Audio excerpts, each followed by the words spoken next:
Kwa majina naitwa Tatu Saidi Mpeki, ni diwani wa viti maalumu wa wilaya hii ya Mkuranga, ninayewakilisha tarafa ya Mkuranga. Kwanza nichukue nafasi hii kuendelea kumshukuru Mwenyezi Mungu mwingi wa rehema na mwenye kurehemu. Leo tukio adhimu limefanyika hapa kata ya Vikindu. Ni tukio la kimashindano ya Qur'ani ambako yamejumuisha kata mbalimbali ziko hapa, na watoto alhamdulillah wameshindana, wamesoma vizuri. Na mimi katika tukio hili nilikuwa mgeni rasmi ambaye nimehutubia na kutoa nasaha zangu katika hili tukio, lakini hotuba yangu ililenga katika swala zima la malezi. Nimeielekeza kwa nguvu zangu zote huko, ni kwa sababu matukio yanayoendelea katika maeneo yetu yameshika hatamu, yamekuwa ni mengi. Matukio ya kijinsia, wake kwa waume, watoto wetu wanafanyiwa matukio ya kiukatili kweli kweli. Kwa hiyo hotuba yangu nimeipeleka huko ni kwa sababu ya kuwasihi wazazi wenzangu pamoja na kujisihi mimi mwenyewe juu ya malezi bora kwa watoto wetu. Tuwalee watoto wetu vizuri ili tuendelee kupata kizazi bora katika maeneo yetu.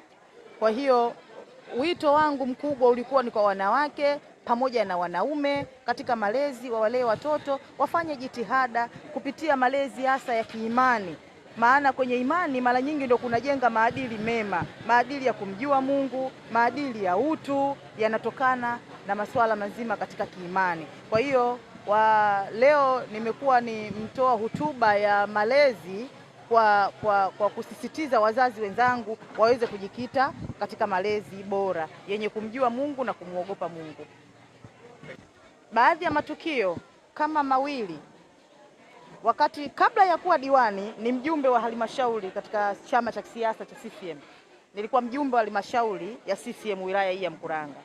Huko ndipo nilipoanza harakati zangu, au nilipoanza kupata hizi taarifa za matukio ya kiukatili wa kijinsia. Kwa hiyo niliweza kufuatilia tangia huko, na wakati tayari niko diwani tayari nimepokea kama matano, lakini mawili tayari yapo katika hatua nzuri kabisa na yenye kuridhisha kwa kweli. Wale ambao wameshiriki na wameweza kupata neno katika hadhara hii waende wakafanyie kazi, lakini idadi ya watu walioko hapa sio wengi kama walioko nje.